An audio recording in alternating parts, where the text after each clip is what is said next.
Former Liverpool captain Jordan Henderson has left Al-Ettifaq and has joined Dutch giants Ajax on an 18-month contract. Henderson's initial move to the Saudi Arabian League received a lot of criticism at the time, and now that he's left, he's receiving even more criticism for his move to Ajax. As a Liverpool fan on my own channel, I've never talked about how I felt about Henderson leaving Liverpool in the first place to join a Saudi Arabian side, and now that he's moved to Ajax, I feel like it's an appropriate time for me to talk about Henderson and how I feel about him in general, especially the issues that I have with him and what he should do going forward. And the first place to start is with last season, because Liverpool finished 5th in what was a massive underachievement for the Reds. And whether you're a Liverpool fan or not, it was blatantly clear to see for everyone who watched Liverpool that they didn't have the legs in midfield anymore to enforce that pressing style that Jurgen Klopp wanted. This resulted in the likes of James Milner, Naby Keita and Alex Oxlade-Chamberlain all being let go on a free because Liverpool needed to bring in some fresh blood into that midfield. But if you asked me last summer if I thought Jordan Henderson was going to leave Liverpool, I would have said no way in hell.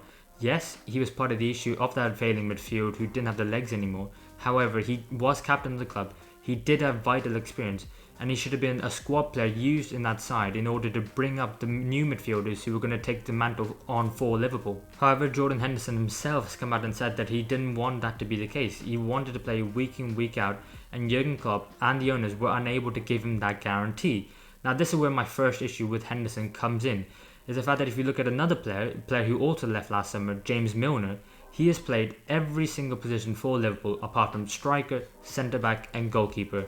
He has played everywhere, and this is from a man who left Manchester City, a title-winning Manchester City, it has to be said, who came to Liverpool because he wanted to play in central midfield. And he did initially, to be fair to him, but then in Klopp's first full season, he played the entire season at left-back, and then he goes on to play left-back, right back, defensive midfield, left wing, right wing, everywhere for Liverpool. And occasionally he isn't starting games week in, week out. He is initially, but then later on he doesn't.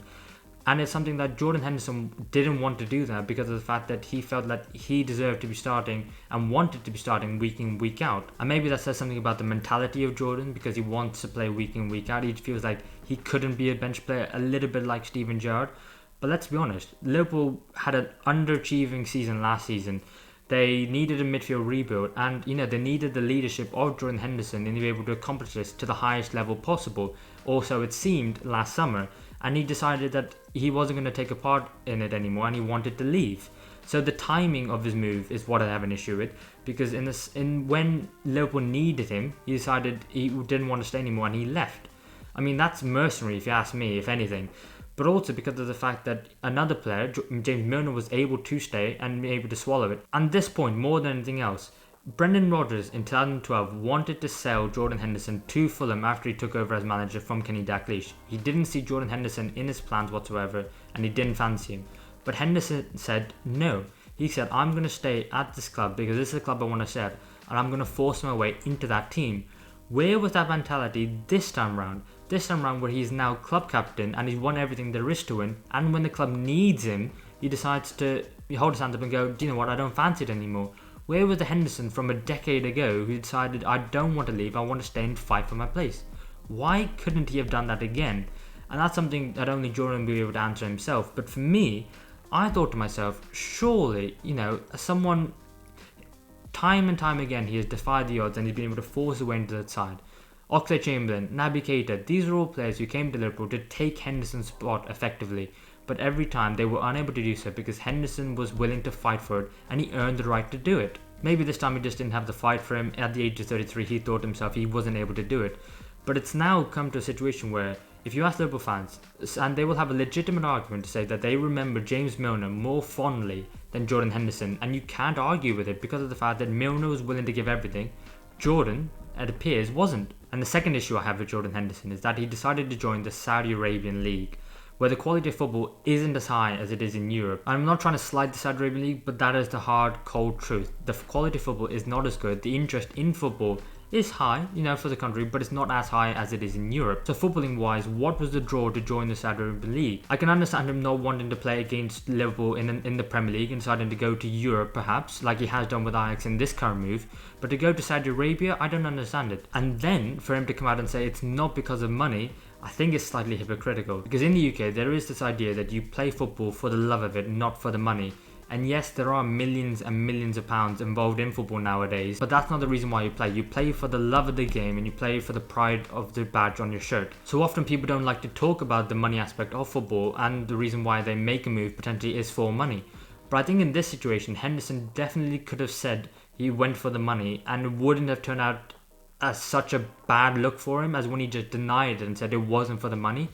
I think there was a situation which he said, I believe that I'm going to the Saudi Arabian League to improve a developing league in a country with really high hopes and expectations, and the money was so high that it's generational wealth, that it's not just for me, this is to set up my wife, my kids and my grandchildren and future generations so that they can live comfortably and happy. And that's what I've always wanted. As a lad growing up from Sunderland, I just wanted financial security for my family. That is a perfectly fine and sound, reasonable argument to make, and I think no one can come back at him for that. But then to just outwardly deny it definitely wasn't because of the money, I think was a mistake. And I can understand his PR team saying, no, you can't talk about the money because if you do, it's going to hurt your reputation. But to not talk about it and to deny it, one, kind of seems like, you're being disingenuous. And two, we're not stupid as football fans. Very few football fans are stupid nowadays. We're all clued up. We all know what's going on behind the scenes. And if you went for the money, it's fine to be honest about it, but you just have to word it properly. And I think that's where his PR team and himself have let themselves down. And thirdly, on the point of being disingenuous, Jordan Henderson is an ambassador for the LGBTQI plus community, and it's not a very good look for him to move to Saudi Arabia. Because by saying he was going to try and raise awareness in that country, I think is incredibly naive from Henderson's perspective. Because what was Jordan going to go out there and go and do? Was he going to campaign? Was he going to go on publicly and speak about it and try and encourage the country to get involved and to change their ways? If he did that, he'd probably find himself in jail, if we're being completely honest. So to go there and say he's going to raise the awareness of LGBTQI plus community and, raise awareness of all these different issues in the country and the ways they can improve was incredibly naive. And I just don't get it, Jordan. I mean, I can understand him trying to stay face because of the fact that he's been such an ambassador for the community and he's been a large part of it. But then to make the move to Saudi Arabia, it feels like you're just being a hypocrite. In all honesty, it does. I'm not part of that community, so I don't know how it felt when Henderson did move there. If they felt betrayed, if they felt like, oh, it's fine. But I think it's an issue as football fans that we have, is that we hold these people up on a pedestal. And I think this is a point for the wider football fan base, because I think we hold our football players on a pedestal when really they're just people. They're just ordinary people earning lots and lots of money. And really, one day they can say one thing and the next they can completely contradict themselves. So to hold them up on a pedestal for whatever factor that it may be, I think is wrong. And I think no one should be looking at footballers per se and being like, okay, these are the idols that I want in my life. Maybe sometimes, maybe when they genuinely mean it. But then people can always go back on their words. And I think that's what we learned with Jordan Henderson. And that brings me to his move to Ajax, which I think was a move where if this happened the first time round and he didn't move to Saudi Arabia, it would have been a much better move for him personally and his PR team.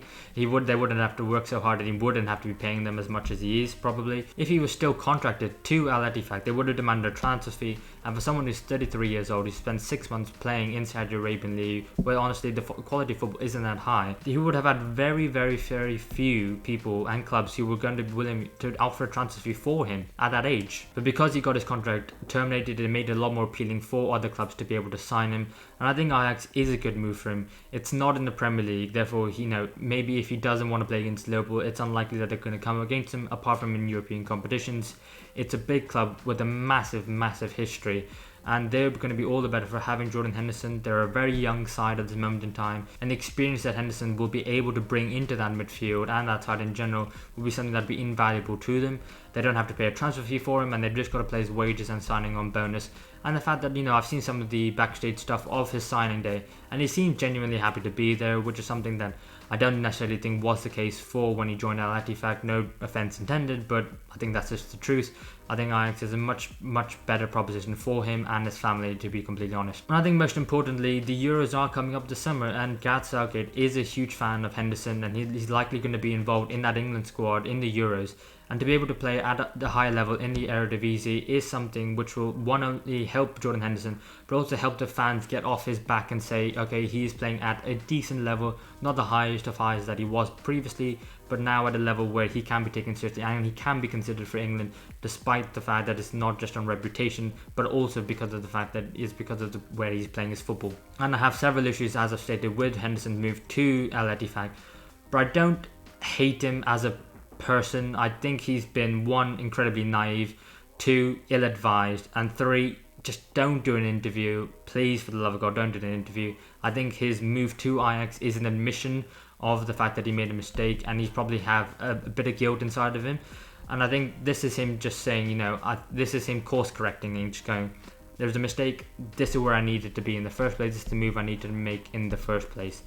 And I don't hate Henderson. I think he's received a lot of pelters, rightly so. I think it's gone a bit overboard now. I think he's received maybe too much criticism for his time.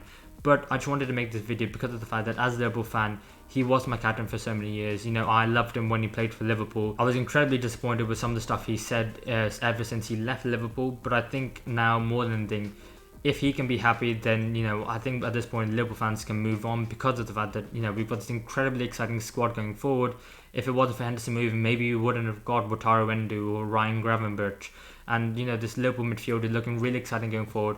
We've got 4 competitions to be able to look forward to and look at. And I think Henderson can move on, play football, and do it at a really great club. Let me know what you guys think. Do you think Jordan Henderson has rightly received all the criticism? Do you think it's been a little bit overboard? And what do you make of the move to Ajax? Do you think it's a good one for Henderson and Ajax themselves? Let me know, and I'll see you guys in the next one.